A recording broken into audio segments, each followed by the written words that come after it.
Assalamualaikum warahmatullahi wabarakatuh. Perkenalkan, nama saya Teresa Perolin dengan nomor NPM 160 32 10 17.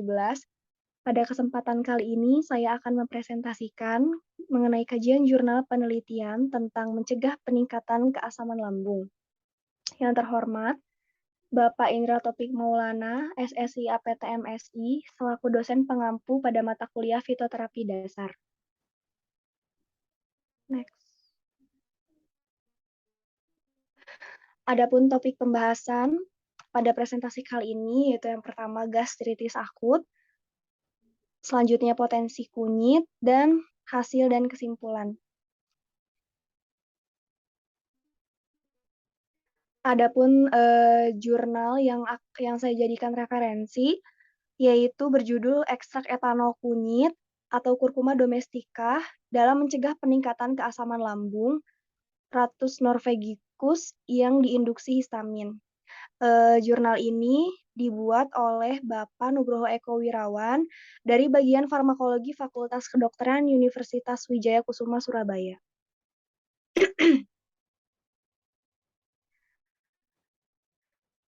Adapun latar belakang, insiden gastritis di dunia sekitar 1,8 sampai 2,1 juta setiap tahun, sedangkan di Asia Tenggara sendiri sekitar 583.635 setiap tahunnya. Angka kejadian gastritis beberapa daerah di Indonesia cukup tinggi dengan prevalensi 10%. Adapun pengobatan herbal merupakan salah satu upaya pengobatan atau perawatan cara lain di luar ilmu kedokteran dan ilmu perawatan. Studi kasus lain melibatkan pemakaian bubuk kunyit untuk sakit perut akibat tukak lambung. Setelah 12 minggu pengobatan, 88% pasien yang menerima pil kunyit yang terdiri dari 3 pil yang setara dengan 4 gram kunyit berhasil sembuh.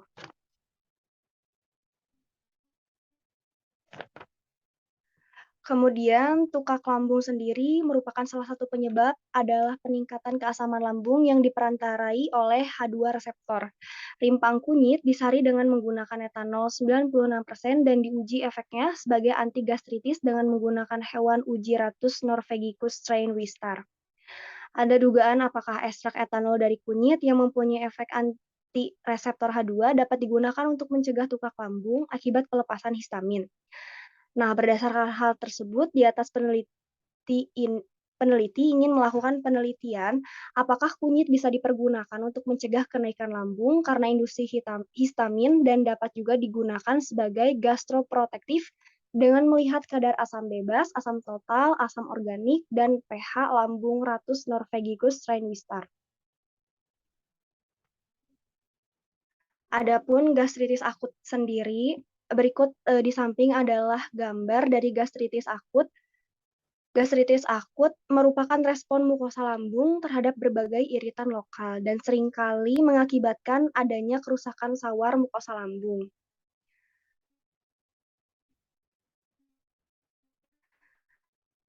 Adapun tanaman yang dapat digunakan atau memiliki potensi sebagai anti lambung yaitu kunyit, nama lainnya Curcuma domestica, kingdomnya dari Plantae, divisinya Spermatophyta, subdivisi Angiospermae, kelas Monocotyledonae, ordonya Zingiberales, dan famili Zingiberaceae, genusnya Curcuma, dan spesiesnya Curcuma domestica.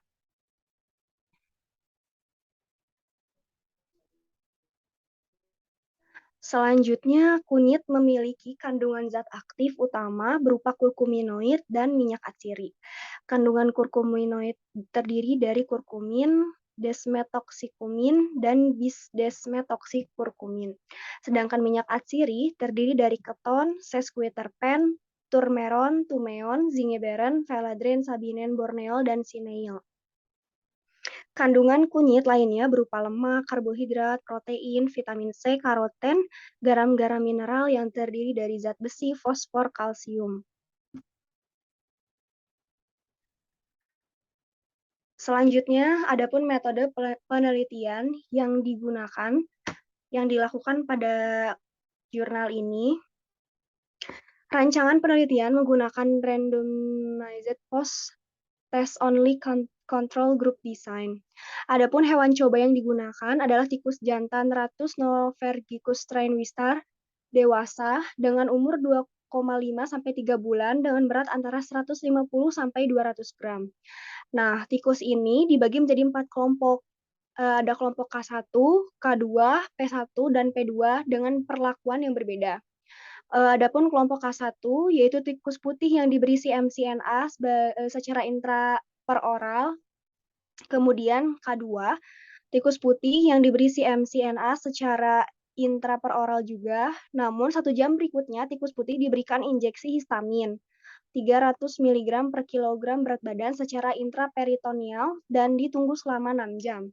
Kemudian kelompok P1, tikus putih yang diberikan ekstrak etanol kunyit 1000 mg per kilogram berat badan, lalu ditambahkan CMCNA secara intraperoral, lalu kemudian 1 jam berikutnya diberikan injeksi histamin 300 mg per kilogram berat badan secara intraperitoneal dan ditunggu selama 6 jam. Selanjutnya, kelompok P2, tikus putih diberikan ekstrak etanol kunyit 2000 mg per kilogram berat badan, lalu ditambah CMCNA secara intraperoral. Lalu 1 jam berikutnya diberikan injeksi histamin 300 mg per kilogram berat badan secara intraperitoneal dan ditunggu selama 6 jam. Kemudian adapun hasil dari penelitian kali ini, yang pertama disajikan dalam 4 tabel. Berikut adalah tabel 1 dan tabel 3. Tabel 1 berisi tentang rata dan standar deviasi kadar asam bebas. Dan tabel 3 berisi rata dan standar deviasi kadar asam organik. Dapat disimpulkan bahwa dari kadar asam bebas, ekstrak kunyit P2 dapat menurunkan kadar asam bebas karena kelompok P1 dan P2 dapat menurunkan kadar asam bebas.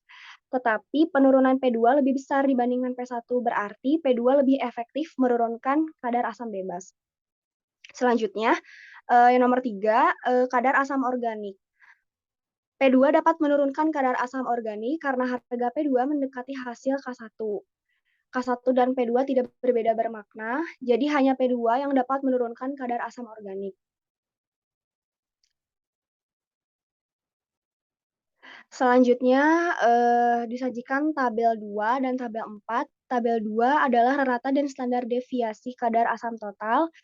Tabel 4 rata dan standar deviasi pH.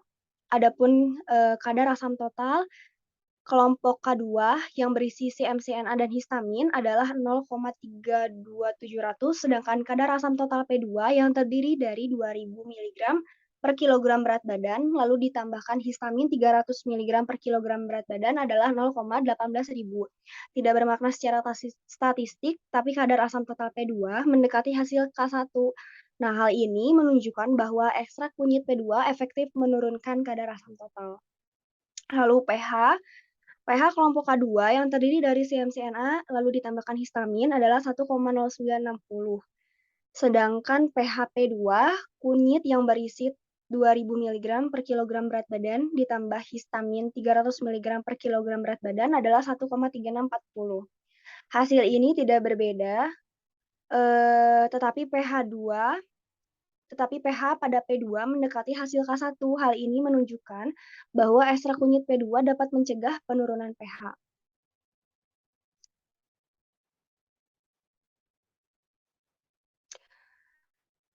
Peningkatan sekresi asam gastrik dianggap sebagai sebuah faktor penting dalam ulkus lambung dan sering disebut sebagai faktor agresif.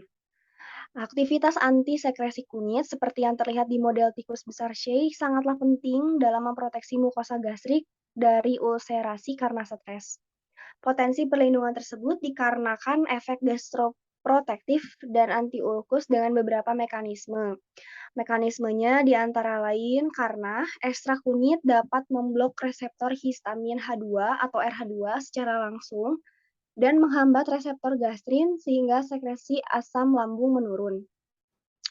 Adapun penelitian yang dilakukan oleh Dong Chan menunjukkan bahwa ekstrak kunyit menghambat peningkatan CAMP akibat rangsangan dimaprit yang merupakan agonis reseptor histamin. Histamin sendiri mengaktifkan reseptor histamin 2 sel parietal untuk merangsang produksi asam melalui pelepasan gastrin pH rendah antral dari G sel, sehingga mencegah efek stimulasi dari gastrin enterochromafin sel. Kemudian, kontrol hambatan dimediasi melalui pelepasan somatostatin dari D sel terletak di dekat dengan sel G.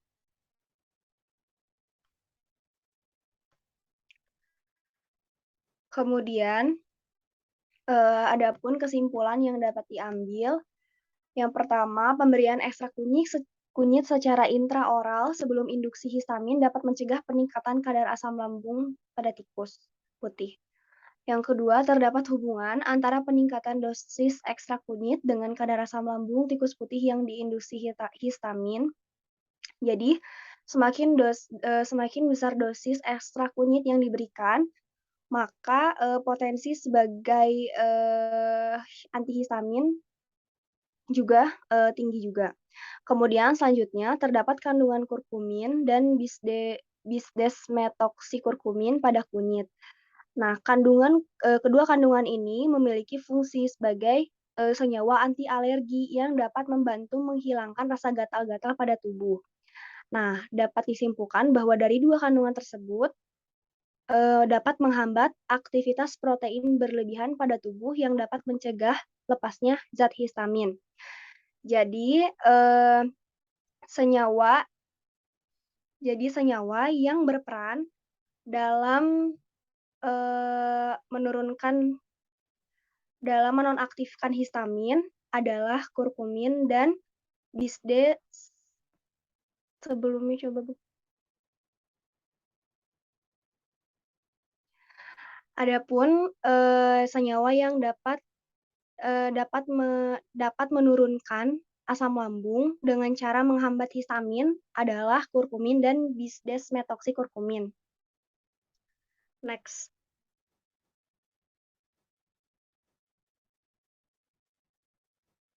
Adapun daftar pustaka yang digunakan, sekian dari saya. Wabillahi taufiq wal hidayah. Wassalamualaikum warahmatullahi wabarakatuh.